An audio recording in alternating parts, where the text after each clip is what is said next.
Praise the Lord.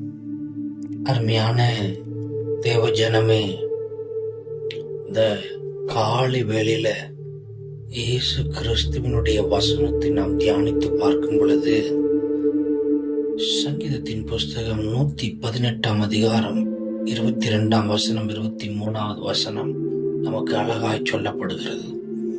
வீடு கட்டுகிறவர்கள் ஆகாதென்று தள்ளின கல்லே தலைக்கு மூளைக்கல் ஆயிற்று. அது யாராலே ஆயிற்று? கர்த்தராலே ஆயிற்று. அது நம்முடைய கண்களுக்கு ஆச்சரியமாய் இருக்கிறது என்று வேதத்தில் எழுதப்பட்டிருக்கிறது.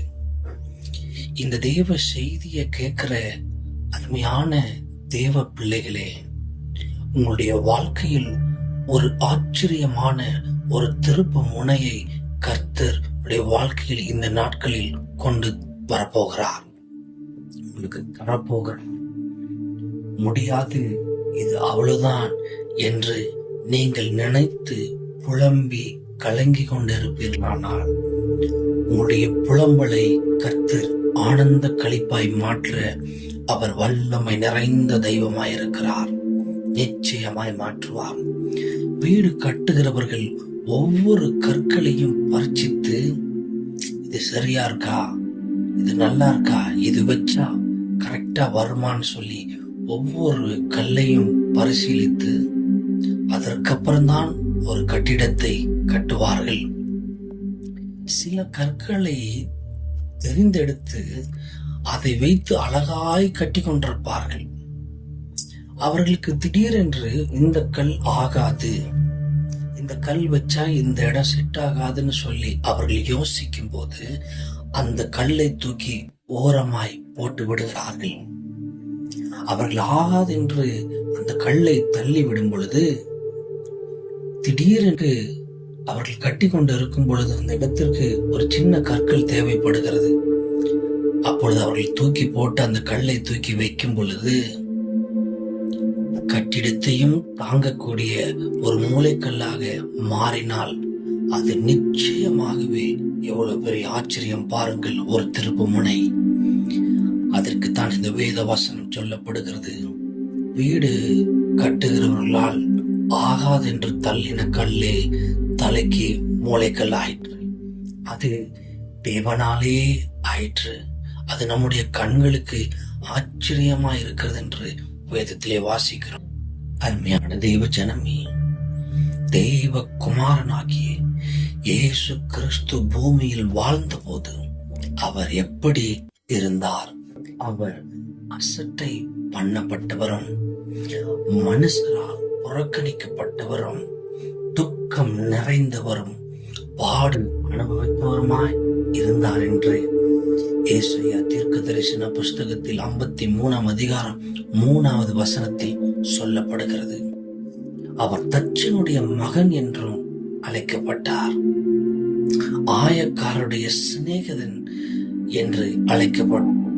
பெயல்செபூலாவை கொண்டு பிசாசுகளை துரத்துகிறவன், வைத்தியம் பிடித்தவன் என்றெல்லாம் பரியாசம் செய்யப்பட்டார்கள்.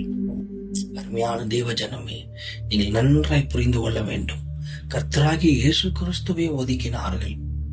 கர்த்தராகிய இயேசு கிறிஸ்துவுக்கு பல பேர்களை வைத்து ஒதுக்கினார்கள், திட்டினார்கள், புறக்கணித்தார்கள், அடித்தார்கள்.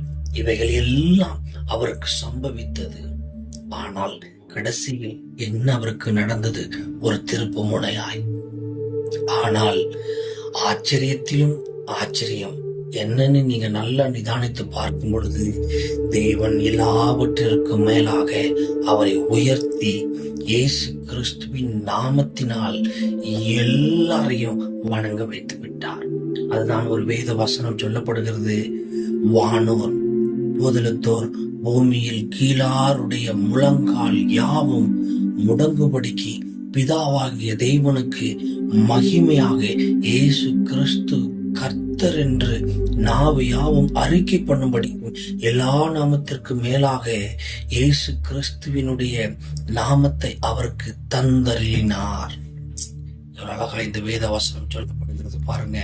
பிலிப்பியரின் புஸ்தகம் 2 அதிகாரம் 9ஆம் வசனம், 10ஆம் வசனம், 11வது வசனத்தை நாம் வாசித்து பார்க்கும் பொழுது இந்த வேத வசனம் நமக்கு அழகாய் கற்றுக் கொடுக்கிறது. அருமையான தேவ ஜனமே, இந்த நாட்களில் உங்களுடைய குடும்பத்தினாலும், உங்களுடைய பிள்ளைகளினாலும், உங்களுடைய சொந்த பந்தங்களினாலும் நீங்கள் ஒதுக்கப்பட்டு தள்ளப்பட்டு இருப்பீர்களானால், ஒருவேளை உங்களுடைய வேலை ஸ்தலத்தில் உங்களை தள்ளியிருப்பார்கள் ஆனால், என்ன செய்வதென்று தெரியாமல் நீங்கள் கவலைப்பட்டு கொண்டு இருப்பீர்களானால், உங்களுக்காகத்தான் இந்த தெய்வ செய்தி வந்து கொண்டிருக்கிறது. உங்களுக்காகத்தான் இந்த சத்தியம் புறப்பட்டு வந்து கொண்டிருக்கிறது. இந்த சத்தியம் நீங்கள் காதிலே கேட்க கேட்க உங்களுடைய இருதயத்தில் உள்ள பாரத்தை எல்லாம் கர்த்தர் மாற்றுவார். திருப்பு முனையை கொண்டு வருவார். வேலை ஸ்தலத்தில் உயர்வை காண்பாய், குடும்பத்தில் மாற்றத்தை காண்பாய், வாழ்க்கையில் ஜெயத்தை காண்பாய். நிச்சயமாய் இயேசு கிறிஸ்துவை தள்ளப்பட்ட போது அவர் தாழ்மையுடன் இருந்தார், உயர்வை கண்டார். அருமையான தேவ ஜனமே, இந்த நாட்கள்ல நமக்கு அதிகம் தேவையானது தாழ்மை. தாழ்ந்து போங்கள், கர்த்தர் உயர்வை கொடுப்பார். வீடு கட்டுகிறவள் ஆகாது என்று கல்லின கல்லை தலைக்கு மூளைக்கல் ஆயிற்று, அது கர்த்தராலேயே ஆயிற்று என்ற அந்த வசனத்தின் பிரகாரம் நம்ம வாசித்து பார்க்கும் பொழுது சங்கீதம் 118, 22, 23வது வசனம், மத்திய 21, 42வது வசனம், மார்க்கு 12ஆம் அதிகாரம் 11வது வசனம், நம் தேவன் ஆச்சரியங்களின் தேவன், நம்முடைய பிள்ளைகளை ஆச்சரியப்படுத்தும் தேவன். உங்களை ஆச்சரியப்படுத்துவார், உங்க பிள்ளைகளை ஆச்சரியப்படுத்துவார், உங்க குடும்பத்தை ஆச்சரியப்படுத்துவார். நீங்கள் எதிர்பார்க்காத ஒரு அற்புதத்தை கர்த்தர் செய்து தாங்கி சுமந்து தப்புவித்து ஒரு திருப்புமுனை கொடுக்க தெய்வம் வல்லமை நிறைந்தவராயிருக்கிறார். ஆமேன். அருமையான தெய்வ ஜனமே, எதிர்பாராத அற்புதம் எப்படி நடக்கும் என்று யோசித்து பார்க்கும் பொழுது ஒரு கதை ஒன்று ஞாபகத்திற்கு வருகிறது. ஒரு தாயார் வாலிபனிடம் வந்து, தம்பி, என் மகள் கால் 2ம் ஊனமாயிருக்கிறாள், அவளுக்கு உதவி செய்ய யாரும் இல்லை. இந்த நிலைமையில் இருக்கிற இவளுக்கு யார்தான் உதவி செய்வார்கள்? தயவு செய்து அவளுடைய சைக்கிளை எடுத்துக்கொண்டு அவளை ஏற்றிக்கொண்டு சுகமளிக்கும் கூட்டம் ஒரு இடத்திலே நடக்கிறது, அந்த கூட்டத்திற்கு கொண்டு வந்து விடுவாயா என்று தாழ்மையுடன் கேட்கிறனே, கெஞ்சி கேட்கிறனே, வரையான்னு சொல்லி அந்த தாயார் அந்த வாலிபனிடம் கேட்கிறாள். அந்த சகோதரன் கூட்டத்திற்கு அந்த சகோதரியை கூட்டிக் கொண்டு வருகிறான். வரும் பொழுது அந்த பிரசங்கியார் அவனுக்கு நேராக கைகளை நீட்டி, ஊனமான பெண்ணை அழைத்து கொண்டு வந்த வாலிபனே, இன்னும் 30 நாட்களுக்குள்ளாக நீ வெளி தேசத்திற்கு செல்வாய், கர்த்தர் உன்னை தெரிந்து கொண்டதற்கு இதுவே அடையாளம் என்று சொன்னார். அருமையான தெய்வ ஜனமே, நல்லா கவனித்து பாருங்க. ஒரு உதவி செய்ய வந்த வாலிபன், இரு கால்களும் ஊனமாய் இருக்கிற அந்த சகோதரிக்கு இந்த வாலிபன் அந்த வழியாய் வந்தான். அவனிடத்தில் ஒரு உதவி கேட்டு அந்த உதவி நிமித்தமாய் கூட்டத்திற்கு அந்த மகன் போய் கொண்டிருக்கிறான். அப்பொழுது அவனுக்கு நேராக அந்த கூட்டத்திலிருந்து தேவ செய்தியின் மூலமாய் அடுத்தது நடக்க போகிற ஒரு வார்த்தை அவனுக்கு தீர்க்க தரிசனமாய் வருகிறது.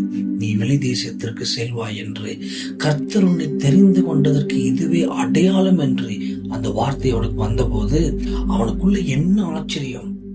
தேவனுடைய வல்லமை மின்சாரம் போல அவனுடைய சரீரத்துல பாய்ந்து இறங்கி அவனை தூக்கி வீசப்பட்டது. சரியாய் 30 நாளுக்குள்ளாக அவன் அரபு தேசத்தில் வேலை கிடைத்து விமானத்தில் சென்றபோது அவன் உள்ளம் ஆச்சரியப்பட்டு தேவனை துதித்தது. அருமையான தேவ ஜனமே, இது எதிர்பார்க்காத ஒரு அற்புதம், நினைத்து பார்க்காத ஒரு அற்புதம். இவன் கனவுல கூட கண்டிருக்க மாட்டான் இந்த அற்புதத்தை. ஆனால் ஒரு உதவி செய்ய வந்ததற்காக கர்த்தர் அவனுக்கு எவ்வளோ பெரிய காரியத்தை செய்திருக்கிறார் பாருங்கள். அருமையான தேவ ஜனமே, நீங்கள் யோசிக்கலாம், இப்படியும் ஒரு அற்புதம் நடக்குமா? ஆச்சரியமான அற்புதங்களையும் அதிசயங்களையும் செய்கிறார். அப்படித்தான் வேதம் சொல்லி இருக்கிறது. ஏசாயா தீர்க்கதரிசன புஸ்தகம் 9ஆம் அதிகாரம் 6வது வசனத்தை வாசித்து பார்க்கும் பொழுது, அவர் ஆலோசனை கர்த்தார், அவர் அதிசயங்களின் தெய்வம், அவர் நாமம் அதிசயமானது, அவருடைய வல்லமை அதிசயமானது, அவர் நித்திய பிதா, உங்களுக்கும் உங்கள் குடும்பத்திற்கும் அவர் சமாதான பிரபாய் இருக்கிறார் என்று அந்த வேத வசனத்தில் நாம் வாசித்து பார்க்கிறோம். அருமையான தேவ ஜனமே, இந்த நாட்கள் நம்முடைய வாழ்க்கையில் ஏராளமான போராட்டம். நாம் ஒதுக்கப்பட்ட பிள்ளைகளாய் வாழ்ந்து கொண்டிருக்கிறோம். கர்த்தர் இந்த செய்தி கேட்கிற உங்களுக்கு நேராக இந்த வார்த்தை வந்து கொண்டிருக்கிறது. உங்கள் வாழ்க்கையிலும் ஆச்சரியமான ஒரு திருப்பு முனையை கர்த்தர் நிச்சயமாய் கட்டளையிடுவார். அப்படித்தான் வேதம் சொல்லுகிறது. யோபுவின் புஸ்தகம் 9ஆம் அதிகாரம் 10வது வசனத்தில் சொல்லப்பட்ட வசனத்தின் பிரகாரம் அவர் ஆய்ந்து முடியாத பெரிய காரியத்தையும் எண்ணி முடியாத அதிசயத்தையும் கர்த்தர் செய்கிறார் என்று வேதத்தில் எழுதப்பட்டிருக்கிறது. அருமையான தெய்வ ஜனமே, நம்முடைய தெய்வம் மகத்துவமானவர், அற்புதமானவர், மகா அன்புள்ளவர். அது மட்டுமல்லங்க, மீகாவின் புஸ்தகம் 7ஆம் அதிகாரம் 15வது வசனத்திலே சொல்லப்பட்ட வசனத்தின் பிரகாரம் அவர் உங்களை முன்குறித்து விட்டாரானால், உங்களுக்கு உதவி செய்ய வேண்டும் என்று அவர் நினைத்து விட்டாரானால் என்ன நடக்கும் தெரியுமா? உங்களை அதிசயங்களை காண பண்ணுவேன் என்று அவர் வாக்குத்தத்தம் பண்ணுகிறார். அதுதான் மீகாவின் புஸ்தகம் 7ஆம் அதிகாரம் 15வது வசனத்தில் எழுதப்பட்டிருக்கிறது. அவர் திருப்பு முனை உங்களுடைய வாழ்க்கையில கொண்டு வருவார். பிள்ளைகளை கொண்டு வருவார், குடும்பத்துக்குள் கொண்டு வருவார், உங்கள் கணவனுக்குள் கொண்டு வருவார். உடைய சரீரத்தில் வியாதிப்பட்டிருப்பீர்கள், ஒரு திருப்பு முனையை கட்டாயம் இயேசு கிறிஸ்து கொண்டு வருவார். அருமையான தேவ ஜனமே, யோசேப்பினுடைய வாழ்க்கையை நீங்கள் கவனித்து பாருங்கள். யோசேப்பு விற்கப்பட்டார், ஜெயிலே தள்ளப்பட்டார், குழியிலே தள்ளப்பட்டார், எல்லாராலையும் புறக்கணிக்கப்பட்டார். ஆனால் அவருடைய வாழ்க்கையில் ஒரு அதிசயம் நடந்தது பாருங்க. எவ்வளவோ பெரிய ஒரு அற்புதம், எவ்வளவோ பெரிய ஆச்சரியம். கர்த்தர் ஒரு திருப்பு முனையை யோசேப்பினுடைய வாழ்க்கையில் கொண்டு வந்தார். என்ன திருப்பு முனை? அநியாயமாய் குற்றம் சாட்டப்பட்டு சிறைச்சாலையில் இருந்த யோசேப்பை ஒரே நாளில் ஆச்சரியமாய் எல்லா ஜனங்களும் ஆச்சரியப்படத்தக்கதாக முழு எகிப்துக்கும் அதிகாரியாக கர்த்தர் உயர்த்தும் பொழுது எகிப்து தேசம் முழுவதும் யோசேப்பினிடத்தில் ஆகாரத்தை கேட்டு, பாதுகாப்பை கேட்டு, நன்மையை கேட்டு எகிப்து தேசத்தினுடைய எல்லா ஜனங்களும் யோசேப்பின் இடத்தில் வந்தார்கள். அருமையான தெய்வ ஜனமே, இந்த நாட்கள்ல உங்க கையில ஒண்ணும் இல்லை, என் வாழ்க்கை அவ்வளவுதான், எல்லாம் முடிந்து போய்விட்டது, ஒருவரும் எங்களை விசாரிக்க ஒருவரும் இல்லை, தாங்குகிறதற்கு ஒருவரும் இல்லை, உதவி செய்ய ஒருவரும் இல்லை என்று நீங்கள் யோசித்துக் கொண்டு இருக்கிறீர்களா? கர்த்தர் உங்களை ஆசீர்வதிப்பாருங்க, அபரீத விதமாய் ஆசீர்வதிப்பாருங்க. உங்க தேவைகள் எல்லாம் சந்திக்கப்படும், உங்க கடன் பிரச்சனை எல்லாம் மாறும். இந்த செய்தியை கேட்டுக்கொண்டிருக்கிற அருமையான கர்த்தருடைய ஜனமே, நீ வெட்கப்பட்டு போவதில்லை, நீ அவமானம் அடைவதில்லை. கர்த்தருடைய வாழ்க்கையில் ஒரு திருப்பு முனையை கொண்டு வர போகிறார். இன்றைக்கு சில ஆச்சரியமான திருப்பு முனையில் இந்த செய்தியை கேட்டுக்கொண்டிருக்கிற உங்களுக்கு நேராக கர்த்தர் ஒரு திருப்பு முனையை கொண்டு வர போகிறார். நீங்களும் உங்க பிள்ளைகளும் உங்க குடும்பமும் காண போகிறீர்கள். விசுவாசிக்கிறீங்களா? ஆமேன் என்று சொல்லுங்கள் தெய்வ பிள்ளைகளே. அப்படியே உங்களுடைய வாழ்க்கையில நடக்கும். நான் ஜெபிக்கிறேன். கர்த்தர் நிச்சயமாய் ஒரு திருப்பு முனை கொண்டு வருவார். நாம் ஜெபிப்போம். அன்பின் பரிசுத்த பரலோக நல்ல ஜெயபலமானவரே, உங்க கிருபைக்காக தயவுக்காக கோடான கோடி நன்றி செலுத்துறப்பா. உங்களுடைய பிள்ளைகளுக்கு அநேக பாடுகள், அநேக கஷ்டங்கள், அநேக நிந்தைகள், அநேக நெருக்கங்கள், எல்லா மனுஷராலும் புறக்கணிக்கப்பட்டு தள்ளப்பட்ட கல்லை போல அவர்கள் ஒதுக்குப்புறமாக ஒதுங்கி கிடக்கிறதை, ஓரமாய் கிடக்கிறதை நீர் பார்த்து கொண்டுதான் ஆண்டவரே இருக்கிறேன். வானம் திறக்கப்படட்டும், பிள்ளைகளுடைய இந்த சூழ்நிலை எல்லாம் மாறட்டும். ஒரு பெரிய அற்புதத்தை பிள்ளைகள் காணும்படியாக நான் ஜெபிக்கிறப்பா. நிந்தைகள் முழுவதும் மாறட்டும். இந்த கேட்ட இந்த சத்தியத்தின் பிரகாரம் ஒரு அற்புதத்தையும் ஒரு அடையாளத்தையும் ஒரு ஜெயத்தையும் உங்க பிள்ளைகளுக்கு காண பண்ணுங்க. அதை பெற்றுக்கொண்டு உங்க பிள்ளைகள் சுதந்திரமாய் வாழட்டும்பா. ஆண்டவரே, இப்ப கேட்ட இந்த சத்தியத்தின் பிரகாரம் அதிசயத்தை காண பண்ணணும்னு சொல்லி இருக்கிறீங்க. இயேசு கிறிஸ்துவ உயர்த்தி அவரை எல்லா காரியத்திலையும் மகத்துவமா வச்சுன்னு சொல்லி இருக்கிறீங்க. யோசிப்பு வாழ்வுக்கு ஒரு திருப்புமுனையை கொண்டு வந்திருக்கிறீங்கப்பா. அதே போல ஆண்டவரே, இந்த சத்தியத்தை உம்முடைய பிள்ளைகள் ஒவ்வொருவரையும் என்னுடைய காதிலே கேட்டுக்கொண்டிருக்கிறார்கள். ஆண்டவர், இந்த சத்தியத்தை கேட்கிற ஒவ்வொரு பிள்ளைகளுக்குள்ளும் ஒவ்வொரு திருப்புமுனை கொண்டு வருவீராக. வியாதி பட்டிருக்கிற பிள்ளைகளுக்கு சுகத்தை கட்டளிட்டு ஒரு திருப்புமுனையை கொண்டு வாங்க. ஆண்டவரை, பெரிய பெரிய பாடில் அகப்பட்டிருக்கிற கட்டில் அகப்பட்டிருக்கிற பிள்ளைகளுக்கு கட்டுகளை அறுத்து உடைத்து உங்களுடைய பிள்ளைகளை மீட்டு ஒரு திருப்புமுனையை கொண்டு வாங்கப்பா. ஒரு பெரிய ஜெயத்தை உங்க பிள்ளைகள் காணட்டும், வாழ்க்கையில் ஜெயத்தை பார்க்கட்டும். ஆண்டவரே, இந்த கேட்ட சத்தியத்தின் பிரகாரம் உங்க பிள்ளைகளை நடத்துங்க. இந்த நாள்ல பெரிய மாற்றத்தை காணட்டும். ஆசீர்வதிங்க, கிருபையில மறைங்க, பெரிய காரியத்தை செய்யுங்க.